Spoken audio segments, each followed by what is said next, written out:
15. Las falsas espiritualidades.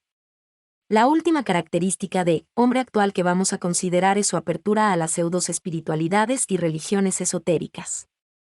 Como el deseo de Dios está inscrito en lo más hondo del corazón del hombre, según nos lo acaba de recordar Frankl, porque el hombre ha sido creado por Dios y para Dios, y Dios no cesa de atraerlo hacia sí, el hombre moderno, a pesar de su profunda decadencia, de su naturalismo, hedonismo, desarraigo, inmanentismo, y todas las notas que vimos lo signaban, no deja de poseer un instinto religioso, que radica en su propia naturaleza, y es, por tanto, indestructible.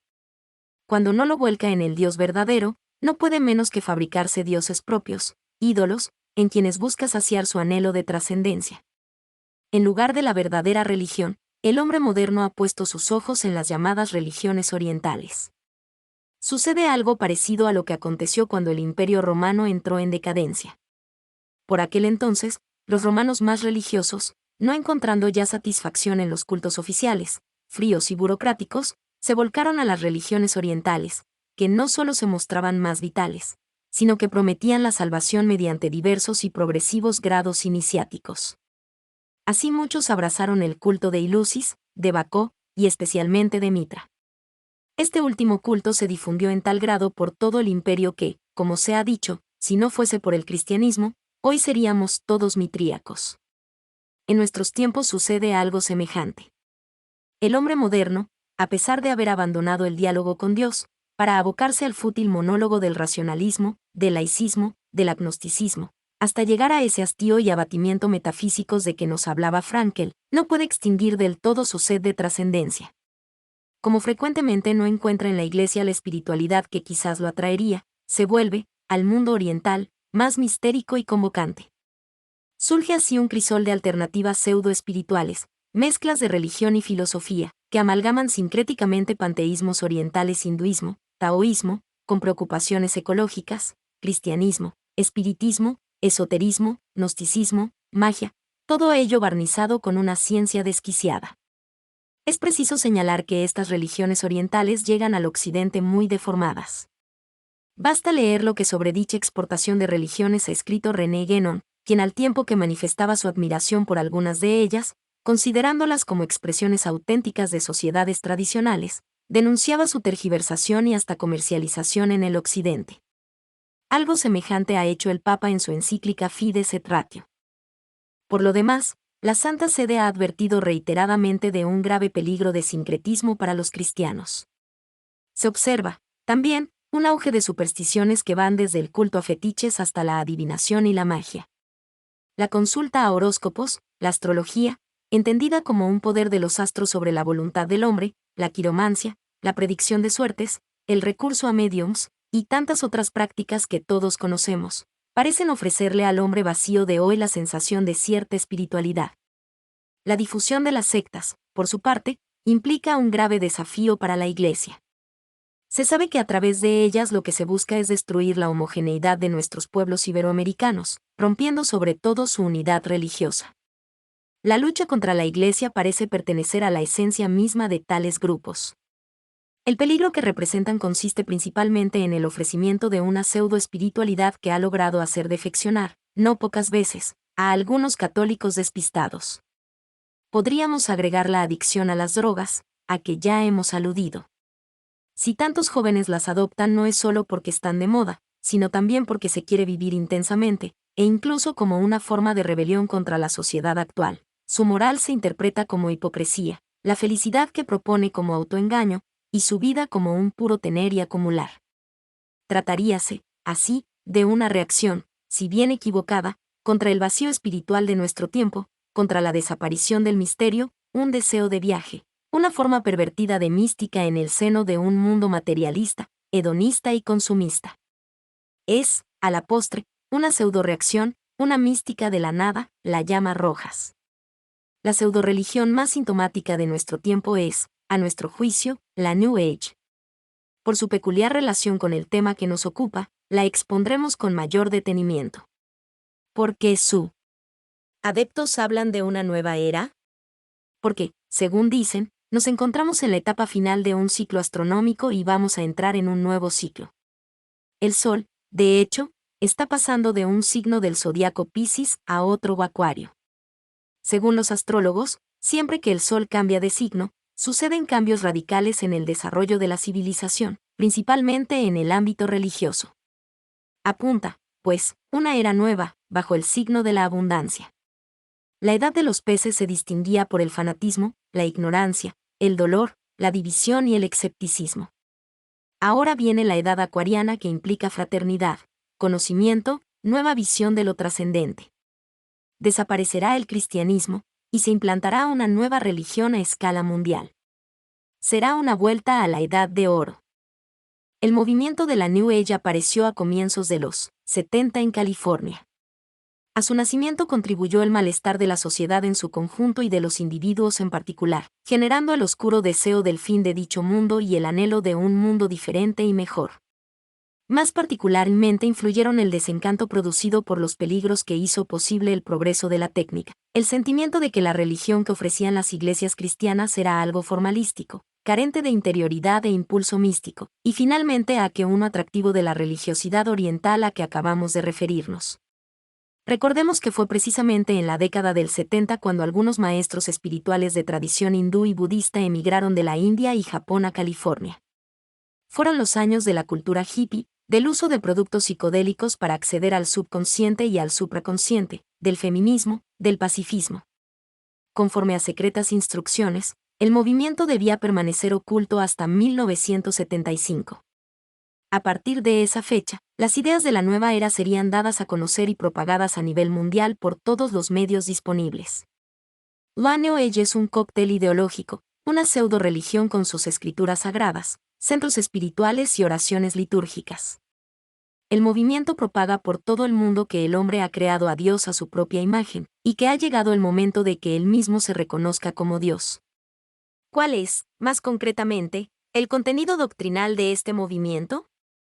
La primera afirmación consiste en la unidad holística del universo. Todo es una sola cosa, Dios y el mundo, el espíritu y la materia, el hombre y la naturaleza, el cuerpo y el alma, el yo y el tú. Todo es una gran totalidad. El segundo acerto es la divinización del cosmos. Con ello se liga la tendencia a la ecología, no como preocupación por la naturaleza y cuidado consiguiente de la misma, sino en la inteligencia de que la Tierra entera es un organismo viviente de carácter divino. La tercera aseveración la constituye el rechazo del concepto cristiano de creación, que establecería un abismo infranqueable entre Dios y el hombre. Dios no es una persona y yo otra persona, sino que él yo mismo se experimenta como divino. En esta exaltación del género humano, la New Age proclama, como cuarto elemento, el feminismo. El ciclo de Piscis enalteció al hombre. Ahora ha llegado la hora de la mujer, el triunfo de lo receptivo e intuitivo, tan peculiar del sexo femenino, frente a lo agresivo, expansivo y racional analítico, más propio del hombre. El cristianismo es machista, ya que presenta al Dios de la revelación como masculino. Habrá que introducir el mito de Gaia, la madre tierra, restaurándose, si ello fuera necesario, cultos de diosas antiguas, como el de Isis, Astarte, etc. La quinta afirmación se refiere a la mística propia de los acuarianos.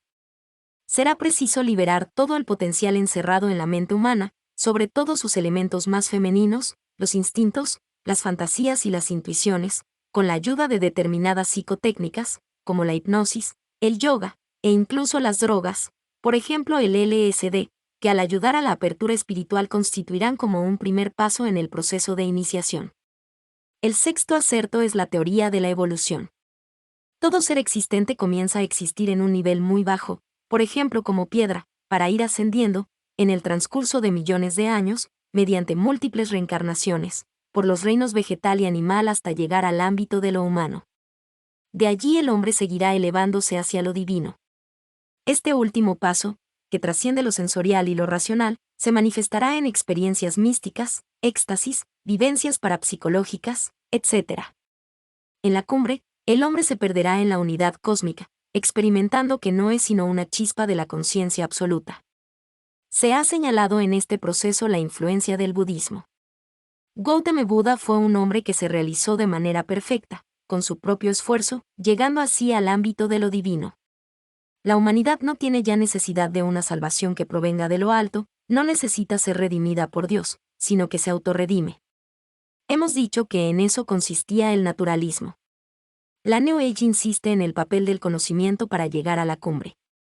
Lo que evoca la tentación paradisíaca del árbol de la ciencia del bien y del mal. Si nuestros padres comían de su fruto se volverían como dioses. La fe es sustituida por la gnosis, es decir, por el conocimiento que brota de la iluminación interior. Este hombre nuevo no tiene necesidad de gracia. Le basta poner en marcha los poderes que ya posee, hasta ahora insuficientemente utilizados por su conciencia. La extraña espiritualidad de la New Age recurre al uso de diversos símbolos. Por ejemplo, el del número 666, del que Alice Bailey, uno de los principales mentores del movimiento, dice que tiene propiedades sagradas, por lo que debe ser utilizado lo más frecuentemente posible para acelerar el proceso y la llegada de la nueva era. También el arco iris, que simboliza el alma humana individual y el alma superior o gran mente universal. No deja de ser sintomático que este signo hoy se encuentre por doquier, en los membretes de cartas, camisetas, juguetes infantiles y hasta tarjetas de Navidad. Porque, por desgracia, hay católicos incautos, generalmente sentimentales, que no temen emplear algunas ideas y símbolos acuarianos en congresos, retiros y aún en la catequesis. No es la New Age un movimiento organizado en estructuras jerárquicas. Lo constituyen pequeños grupos, independientes entre sí, pero que mantienen relaciones informales. Suelen tener como punto de reunión determinadas librerías especializadas en esoterismo y temas afines. Así forman un entramado de personas y grupos que conspiran dulcemente para el advenimiento de la nueva era. A participar en esta conjura son llamados todos los contestatarios de la sociedad actual y de las iglesias establecidas, así como los que anhelan un mundo nuevo y diverso del actual, tanto social como religiosamente. El principal enemigo de la New Age es el cristianismo auténtico. Carlo Fromenti, en un libro aparecido en 1991, Piccole Apocalipsi, Traxe della Divinità nell'ateismo contemporáneo, nos ofrece un sucinto bosquejo histórico. Desde hace 2 milenios, escribe, 2 religiones lucharon por lograr la hegemonía sobre el Occidente. Triunfó primero el cristianismo, y ello por largo tiempo, pero ahora se ha producido su colapso. Hoy la religión cristiana es solo una de las grandes religiones del planeta, mientras que la moderna versión del gnosticismo se ha vuelto el credo fundamental de la entera raza humana, la ideología que orienta y une las masas del occidente capitalístico a los exsúbditos del declinante imperio soviético. Según los acuarianos, Jesús es uno de los maestros que vendrán pronto para tratar de modificar el cristianismo, adaptándolo a la nueva realidad. El plan incluye 4 fases. 1. Transformación del cristianismo. 2. Fusión de todas las religiones en una nueva religión. 3. Imposición por la fuerza de esta religión. 4. Destrucción de los grupos refractarios. Para llevar a cabo una campaña eficiente en orden a destruir lo que queda de cristianismo, sugieren 2 procedimientos. El primero es el de la contaminación sincretística, tratando de que los cristianos, sin dejar de serlo, adhieran a la New Age, engañados al ver cómo en ella se recurre también a la Biblia, e incluso a la persona de Jesús. Pero también, si se hiciere necesario, habrá que recurrir al combate frontal. Hace años escribe a Bailey, he dicho que la guerra que podría seguir a esta, la Segunda Guerra Mundial, sería una guerra de religión. Tal guerra no conducirá a una carnicería como la que hemos conocido. Será librada en gran parte con medios mentales y en el mundo del pensamiento. Enseguida aclara que la lucha será contra los que ella llama fanáticos, es decir, los que se oponen a la religión mundial y sincrética. Mas no solo será una guerra ideológica o cultural. La bomba atómica es un medio en las manos de la ONU para imponer las apariencias de la paz y así dejar el tiempo a la enseñanza de la paz. La bomba atómica pertenece a la ONU para que ella la utilice, o, esperámoslo, para que amenace solo usarla, contra toda nación que quiera cometer una agresión. Importa poco que esta agresión provenga de una nación en particular o de un grupo de naciones, o de grupos políticos o de una poderosa organización religiosa, como la Iglesia romana, que son por el momento incapaces de no mezclarse en política. El optimismo anima a la New Age, en contraposición a lo que ellos llaman el catastrofismo actual de muchos cristianos o a predicciones de índole escatológica. Trátase de una versión secularizada del milenarismo cristiano, marcada por la vuelta de Cristo, pero no del Cristo de los Evangelios, sino del Cristo cósmico, el espíritu crístico universal, que a lo largo de la historia se ha encarnado en Buda, Krishna, Jesús, Mahoma, y que deberá encarnarse todavía bajo otros nombres. Esta energía estaría ya obrando entre nosotros en lo recóndito de las experiencias espirituales y los nuevos movimientos religiosos. Se profetiza, asimismo, la venida de una figura clave para el proyecto de gobierno y religión mundial, cuyo nombre será Mesraya. Su figura ha sido ampliamente publicitada. Resulta interesante repasar fragmentos de la proclama en favor suyo publicada oportunamente en periódicos de muchos países, entre otros, argentinos, el 25 de abril de 1982. Cristo está ahora entre nosotros. Para mostrarnos cómo salir de la crisis actual. No viene a juzgarnos, sino a ayudar a la humanidad y a inspirarla. Es Señor Mesraya, el educador del mundo, conocido como el Cristo por los cristianos.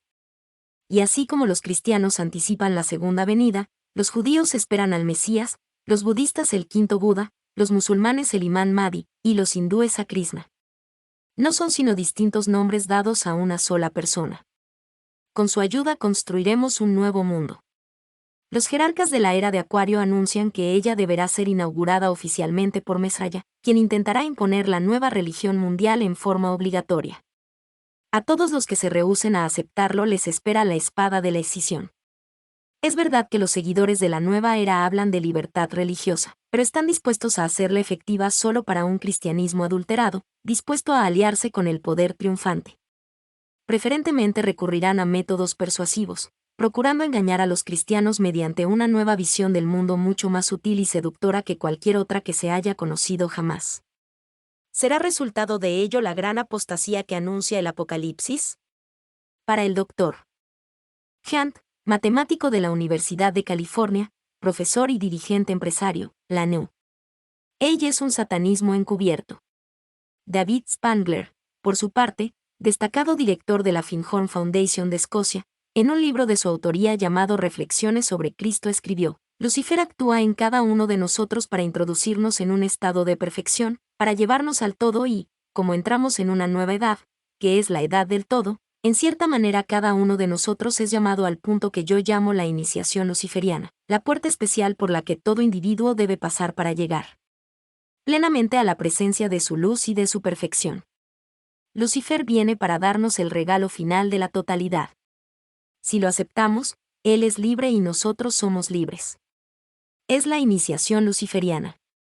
Es ella la que numerosas personas, hoy y en los días siguientes, recibirán porque es la iniciación de la New Age. Esta iniciación nos hace abandonar nuestros miedos y nuestras culpabilidades, nuestras angustias, nuestras necesidades, nuestras tentaciones y nos hace volver a un todo en paz, porque hemos reconocido nuestra luz interior y la luz que nos envuelve, la luz de Dios. Varios líderes del movimiento han intentado entronizar a Lucifer. Ya hay templos erigidos en su honor, por cuanto, al decir de Ares Pele, él es el dueño y señor de la humanidad. Nos hemos detenido en esta forma de pseudo-espiritualidad por la vigencia que tiene en nuestro tiempo. La New Age se nos presenta como ofreciendo cierta dosis de espiritualidad a una humanidad enferma y quebrantada. En definitiva, lo que propugna es una nueva religión antropocéntrica. Nos impresiona su especial relación con las Naciones Unidas, de la que sería su brazo religioso, o si se quiere, aquellas, el brazo secular de esta. No en vano decía Alice Bailey, los fines y la obra de las Naciones Unidas al fin madurarán, y una nueva Iglesia de Dios, sacada de todas las religiones y de todos los grupos espirituales, pondrá fin a la gran herejía de la separación.